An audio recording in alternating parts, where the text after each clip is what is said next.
If this movie was supposed to be The Rock's big The Rent is Due movie, somebody better figure out what his Cash App is. I am fresh out of The Smashing Machine, starring Dwayne Johnson as Mark Kerr, real-life MMA fighter, the pioneer of mixed martial arts. But if you heard that and thought for just 1 second that this movie was gonna be about the pioneering of MMA, you'd be wrong, because it's actually about the relationship he had with his girlfriend.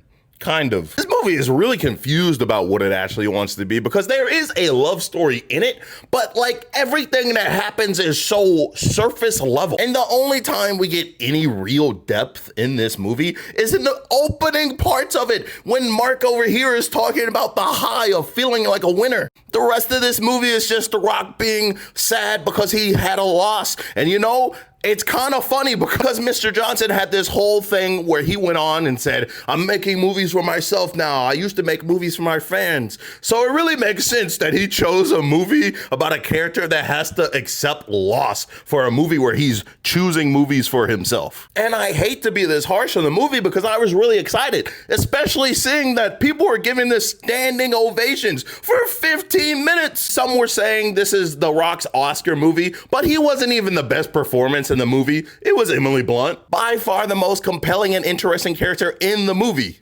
And I feel like problems happen like this when you're making a mockumentary with the person involved that the movie is about because they're gonna wanna not be seen in a bad light. But it should be said, it does have its moments of some pretty good acting and some pretty good cinematography. You truly feel like a fly on a wall throughout this movie. But that also is on its downhill. Because when it comes to the fights, I felt like I was watching it on TV instead of feeling like I was in the ring with him during these pivotal moments. In the end, the only thing the Smashing Machine smashed was my hopes that Dwayne Johnson was going to be a good actor again.